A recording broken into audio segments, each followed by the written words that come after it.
everyone. Welcome back. Our last guest is a multidisciplinary artist whose artistry is rooted in the rhythm and soul of tap dance. She's starred in musicals such as Singing in the Rain, 42nd Street, and most recently, Anita in the West Side Story. Joining us to share more about her performance pivot, please welcome Amanda Castro. Hey, Amanda. Hi, everybody. Hey, Rhina. How are you? I'm good, sweetie. How you doing? I'm hanging. Listen, one day at a time. That's it. One day at a time is what it is. And I introduced you in this realm of pivoting because I have been following you on Instagram. And well, before we even get to that, let's kind of backtrack a little bit. Mm-hmm. Before we all ended up in quarantine, you, my dear, were cast in this phenomenal role of playing Anita in the West Side Story. I know you were on the national tour, and I'm going to assume that was leading into really great things, and everything got put on pause. So, how has that impacted you? You know, listen, it's literally one day at a time. Playing, Anita is such an iconic role. West Side Story is, it's a play, it's a musical in history. Whether we want it to be or not, it is. And I think when I first started doing West Side Story, it was at the Houston Grand Opera, and I was Consuelo, and I was covering Anita.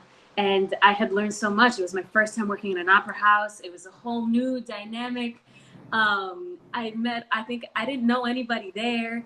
And as in the next time I did West Side Story, I did get to play Anita. And, in the beginning, there was a lot of pressure. This role is iconic. She's the one Puerto Rican in the movie. What are we going to do? But that kind of started my musical theater journey. You're referring to Rita Moreno, though, not the character, right? You're like, well, yeah, right, both, right, yeah. Just to be clear, so we're all clear. Yeah. I know. I'm assuming everybody knows this information, right? Right. But yeah, just playing her, the history of Rita, but yeah, that was kind of the beginning. The first show that I had done was in the Heights, and then I had done West Side a bunch of times through all of these opera houses, and it thickened my skin, Right. in a really, really good way. I learned a lot. I got my chops up. But yeah, musical theater has definitely been a pivot for me. Then after that, the last West Side I did was at the Lyric Opera of Chicago, which was a huge theater. We performed for over 100,000 people in our run there. That's amazing. Congratulations. Thanks. I cried every day. I have no shame. I thanked God every day. Yeah, and then I did 42nd Street at the Ordway Theater by Jared Grimes. So musical theater, right? I get it, and the reason I'm saying that is because I think you're one of the most phenomenal tap dancers I've ever seen in art this day and age.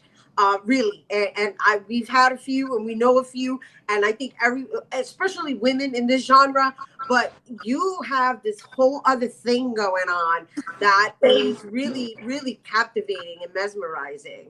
Thank you. It's funny because right now, especially within quarantine, I'm trying to look back to go forward, and seeing how I actually grew up. I feel like I grew up in a place where nobody actually told me that I could tap dance. Right. Like it was always the genre that was like on the back burner, that wasn't that important, but I thought it was important. And it's something that I love to do, and not many people love to do it. In college, there was no tap dance, and I got kicked out of studios while I was doing it, and I say this with a full heart, that when I got to New York City, that's when I feel like I became a student of tap dance, and I'm still very much a student and learning what my voice is. But coming here, learning the true history of what tap dance is. Tap dance is Black. Tap dance is jazz. Tap dance is resistance. Tap dance is your voice. And I think right now, something that I'm struggling with and grappling with, especially being home and not having access to places to tap dance as much as I would like to, is, the permission to speak freely. So yeah, I think that's like No, I'm laughing because it's amazing how you found yourself a spot, which we're going to share with everyone later where that spot is, which I think is amazing, an amazing union of you and the sky. And that's as much as I'm going to say. So, yeah, it's a lot of searching and a lot of, who's going to come and get me or not. Right. But we're going to do this until I get in trouble. Right.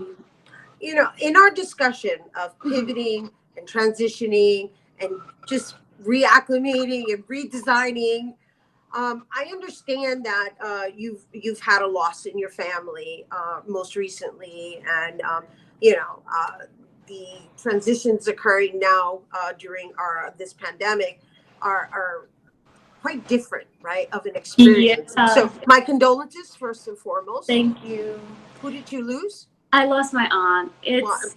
It's definitely been, it's different. It's a whole different way of shifting. We got the news and we all got the news spread out. So we weren't even able to convene as a family, which is heartbreaking. We had to wait because all of the places where you can hold services were backed up, which is like, I don't wish any of these feelings on my worst enemy because they're very painful.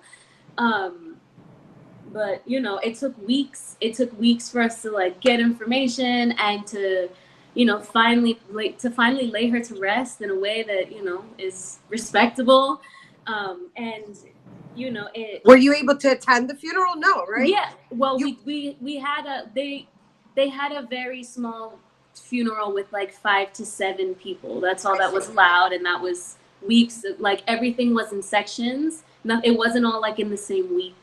And when we did her burial, we were able to all spread out and be outside, and we had services that were beautiful. They were beautiful, and I'm glad we had social distanced. We had a social distance burial, which is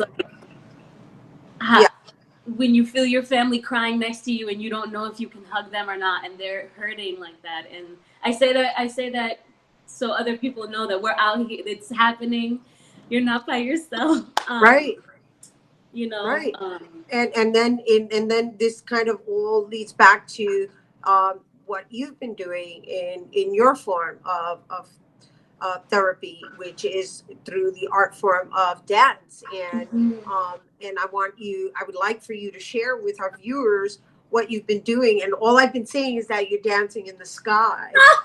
But if you could set us up before we go, because I want them to understand that we're all grieving in different forms, and we have to take that energy and transform it in whatever it is we're about. And as artists, we're part of phase 4, I think. So we're the last of the Mohicans. Yeah, listen, I definitely dance. I've gone in and out of dancing throughout quarantine, but I will say dance is an act of resistance and joy is an act of resistance. So putting them together, you got an army. You got an army in you and behind you, and you're surrounded. Woo, at the same time.